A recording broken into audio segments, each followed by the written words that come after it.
mau gol kita itu menjadi orang-orang yang luar biasa dan terhormat.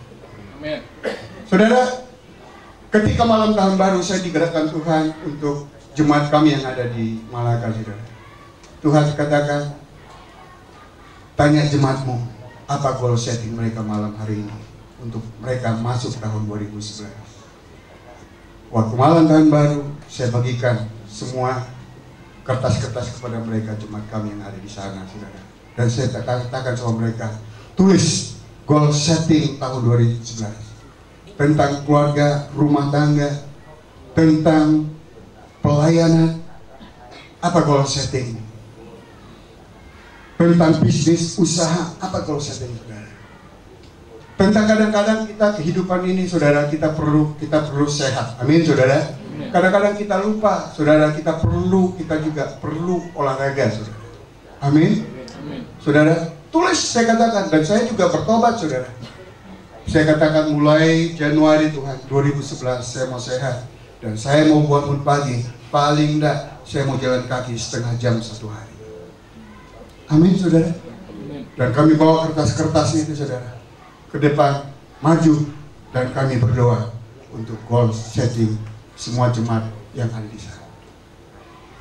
Dan mereka setelah kami berdoa, kami masuk tahun 2011, dan saya bagikan kembali goal setting mereka, dan bawa ke rumah, dan setiap bulan koreksi mana goal setting yang sudah Tuhan jawab di dalam kehidupan. Amin, saudara. Kita harus punya goal setting.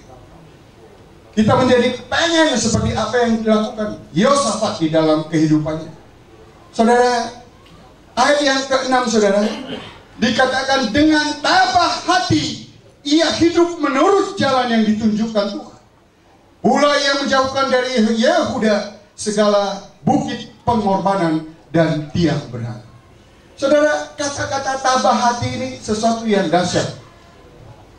Ketika saya merenungkan firman Tuhan, dia seorang raja ketika itu.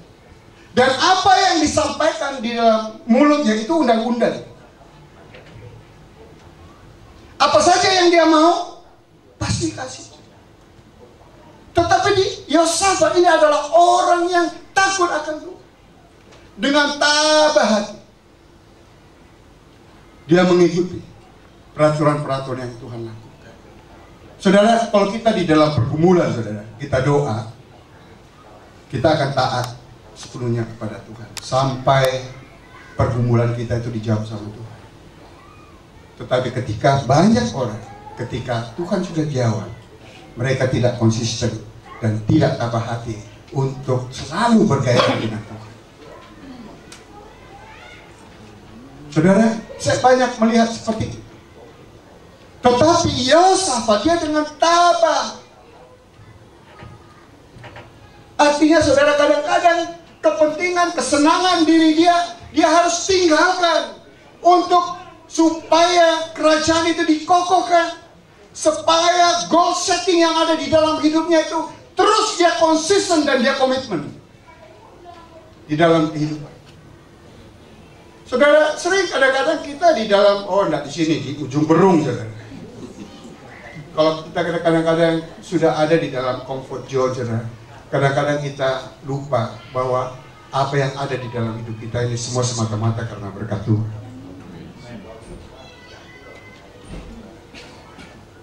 Sering kadang-kadang orang ujung berung sana, saudara, lupa, saudara.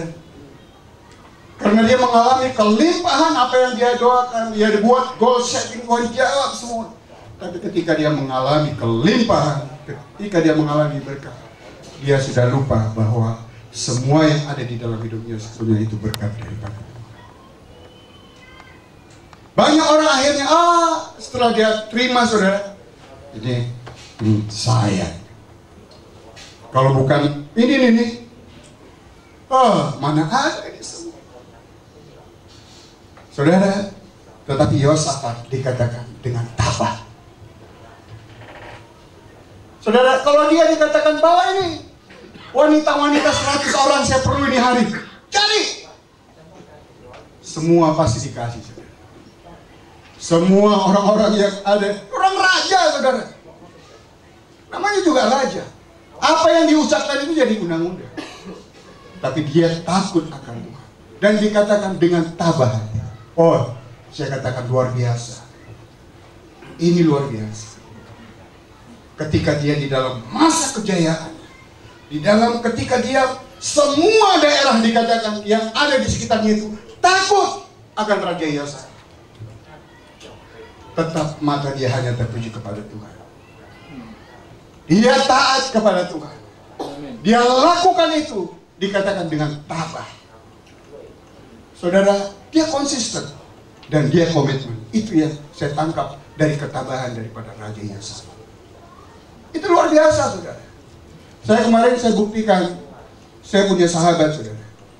Ketika kami sama-sama bisnis, saudara, kami sering ada satu perusahaan yang kami sama-sama di dalam usaha itu. Tapi sejak dia pindah ke Jakarta dan akhirnya dia punya bisnis diberkati Tuhan luar biasa. Satu ketika dia SMS saya, Pak, saya punya perusahaan ini sekarang bergerak di bidang ini, bergerak di bidang ini. Saya cek di Google, saudara. Ternyata perusahaan ini dia punya saham pribadi hampir 1 triliun lebih dia punya saham kalau dirupiahkan. Satu ketika kami ketemu di Singapura, kami lagi makan, saudara. Kemarin saya saksikan kepada Pak Swandi. Tiba-tiba dia lihat saya. Dia makan di ujung sana, kami makan di sebelah sini. Saya hanya angkat tangan, apa kabar? Seperti itu saja.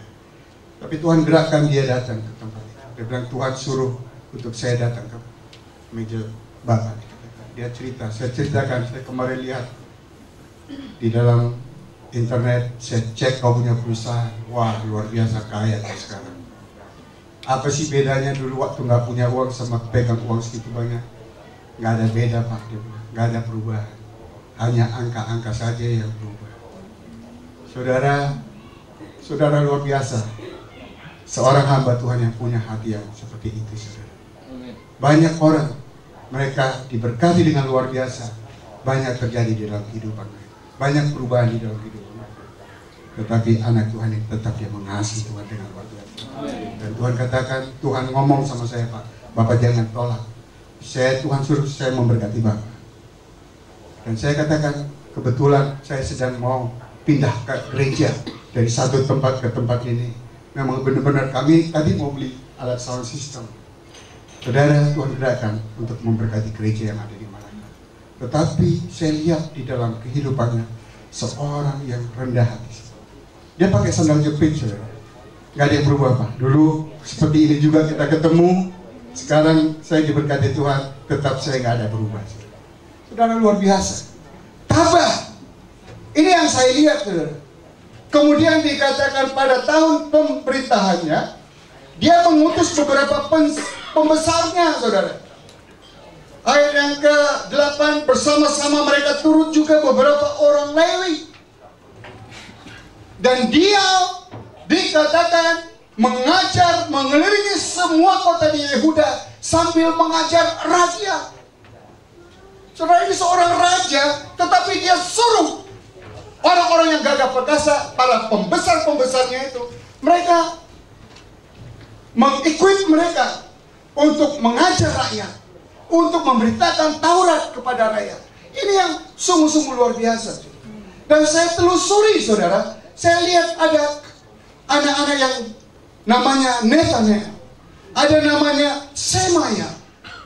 Saya pernah baca di dalam 1 Tawarikh pasal yang ke-13, saudara, saya ingat bahwa ini adalah anak-anak daripada Obed-Edom. Obed-Edom ini adalah anak-anak yang luar biasa. Saudara, Obed-Edom adalah orang yang sangat cinta akan Tuhan. Saudara, suatu ketika, saudara, tabut Allah itu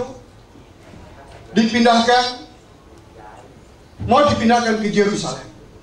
Daud katakan, bawa ini ke Yerusalem. Tetapi 1 Tawarikh pasal yang ke-13, tiba-tiba, saudara, waktu tabut Allah itu mau dibawa, saudara, dinaikkan ke kereta. Waktu mereka berjalan, tiba-tiba kereta itu goyang. Usa, anaknya Abinadab, saudara, mau tolong angkat, tiba-tiba mati karena tabut Allah. Saudara, coba kita lihat 1 Tawarik pasal yang ke-13.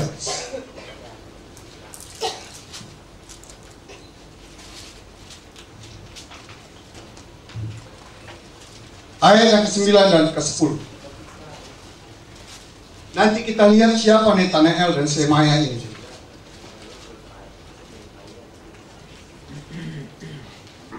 Ketika mereka sampai ke tempat pengirikan Kidron, maka Usa mengulurkan tangannya memegang tabut itu, karena lembu-lembu itu tergelincir. Maka bangkitlah murka Tuhan terhadap Usa. Lalu ia membunuh dia oleh karena Usa telah mengulurkan tangannya kepada tabut itu. Ia mati di sana di hadapan Allah. Saudara, tabut itu sebetulnya harus diusuk oleh orang Lewi. Tetapi sering kadang-kadang mereka hanya dengan pikiran yang gampang-gampang aja lah bawa tabut Allah ini. Mereka pikirkan dengan cara dunia, saudara. Cari kereta yang bagus, angkat tabut itu, naikkan ke pedati, kita jalan ke Yerusalem membawa tabut Allah. Saudara, Tuhan mau tabut Allah itu digotong sama orang lain. Artinya orang yang penyembah.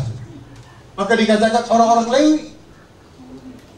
Saudara, makanya sering di dalam kehidupan kita kadang-kadang kita mau tolong Tuhan. Usa lakukan itu dan dia mati. Akhirnya Daud marah, saudara. Sehingga dia ketakutan. Ayat yang ke-13, saudara, dikatakan seperti ini. Sebab itu Daud tidak mau memindahkan tabut itu ke tempatnya, ke kota Daud. Tetapi Daud menyimpang dan membawanya ke rumah Obed-Edom, orang Gad itu. Saking takutnya, saudara, tabut Allah itu. Pegang aja, maaf nih, kalau ini dikatakan tabut Allah, saudara. Pegang aja, ini mati. Mau dibawa ke kota Daud. Dia takut.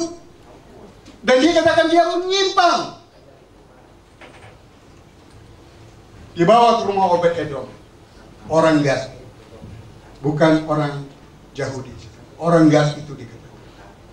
Tapi orang Gad itu adalah orang-orang yang sungguh cinta akan Tuhan. Ayat yang ke-14 kita lihat. 1 Tawarik 13, ayat yang ke-14. Dikatakan, 3 bulan lamanya tabut Allah itu tinggal pada keluarga Obed-Edom di rumahnya. Dan Tuhan memberkati keluarga Obed-Edom dan segala yang dipunyainya. Saudara, karena tabut Allah itu 3 bulan, saudara. Hanya 3 bulan aja. Tabut Allah itu ada di rumah Obed-Edom. Obed-Edom diberkati dengan luar biasa.